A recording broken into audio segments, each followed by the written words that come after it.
In this video lecture, I will explain how to convert a deterministic pushdown automata for A power n, B power n, C power m, where n and m are greater than and equal to 1.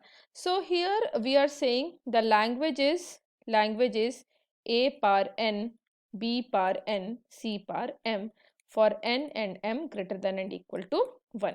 So here in this language, what all string will be there? The valid string will be same number of A followed by same number of B and then any number of C. So here we have to see the number of A should be same as the number of B, means A and B should be same. So what is the approach? What we will do, we will count the number of A, and for that when we read A, we are going to push it into in the stack, and whenever B comes, we are going to pop the A, and for C we will not do anything. So here in stack we know that okay, there is some stack symbol, initial symbol Z0, that will be there in the stack. And okay, if I say some if I take any string, for example, if I take A, B, and C. Okay, so here if I have 2 A's, I should have 2 B's, okay, and any number of C. If I say I have 3 A's, okay, I should have 3 B's and then any number of C. Okay, C can be anything. So here here what we are saying, whenever we read A, okay, and this epsilon is nothing but this says end of the input. Okay, this we are writing for end of the input. So when we say okay, first A we are reading, we are going to push it in the stack. Okay, so we will push, then we read second A, and what is there? So when we read first A, what is there on the top of the stack? Z0, we are going to push it. When we read second A, what is there on the top? A only, so we are going to push it. So for A we are going to perform push operation, and when we read B, what we are going to do? We are going to pop the element from the stack. So what will be there in the stack? A, so we are going to pop this A. When we read second B, what is there on the top of the stack? A only, we are going to pop this. Now when we read C, what will be there in the stack? We would have already popped everything from the stack, because we have to see okay, same number of A followed by same number of B. So if I have 10 A's, I will have 10 B's. So for all the 10 A's, I will push 10 A's in the stack, and then when we read B, correspondingly we are going to pop the elements from the stack, and what will be there in the stack? A only. So once we read all the B, in stack there will be only Z0. So when we read C, there will be only Z0 in the stack. So we are not going to perform any operation. Okay, and then when we read end of the input, we'll go to the final state. So that will be the approach here. So we will see how to draw the transition graph for this. Okay, so this is the start state Q0.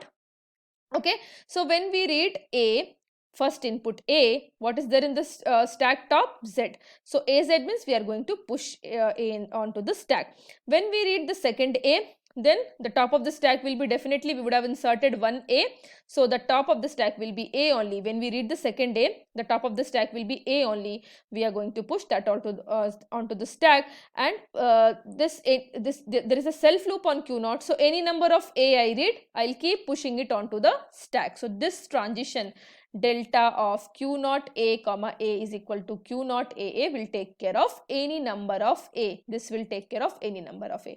So the same thing how I will write in the transition form. The current here, see, we know that the PDA this takes 3 parameter basically: the current state of the machine, the input we read, and top of the stack, and then the next state of the machine and the stack content. Okay, so these are the this is how we write the transition function. So the current state of the machine is Q0. I read input A. Initially Z will be there in the stack or top. We remain in the same state. We will push A onto the stack. So this will be the stack content, and we know if I write AZ, so this is top of the stack, this is top, the leftmost symbol represent top of the stack, and the rightmost symbol represent bottom of the stack. Okay, and then we read second A, we are in state Q0 only.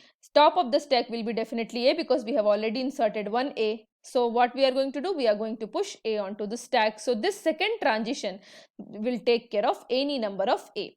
Okay, once we get B, so top of the stack will be definitely what? A, and we are writing, okay, B comma A epsilon. That means this epsilon represent the pop operation, and we are going to change the state. So same way, Q naught reading, we are reading input B, top of the stack is A, we are changing the state from Q naught to Q1, and we are going to perform pop operation. Then this self loop on Q1 will take care of any number of B I am going to read. Top of the stack will be A only, and we are going to perform pop operation. So this one will take care of any number of B we read. Top of the stack is definitely A, and we are going to pop. Then once C comes, okay, C comes means all A's and B's are over. When C comes, definitely top of the stack will be only ZY, because we would have already popped all the A corresponding to B, because A and B should be same. It should match A, number of A and number of B. So when we read C, top of the stack will be Z, and then what we have to do nothing means the stack top will be as it is. We are not performing any operation. So Z will be Z only, and we'll go to the final state. Then any number of C I read, because the C is what? C to the power M means any number of C. We can have M number of C's. So any number of C I read, the top of the stack will be Z only. We are not going to perform any operation, and we will go to the final state. Okay, so this is, and if you want, you can even show, okay, epsilon is end of the input, and Z will be there in the top, because we are not doing anything for C, and Z will be Z only, and we'll go to the final state. This also additionally, if you want, you can show, or this also is fine. Instead of showing this, you can just make this Q this only as a final state. So hope you have understood the concept. Thank you for watching.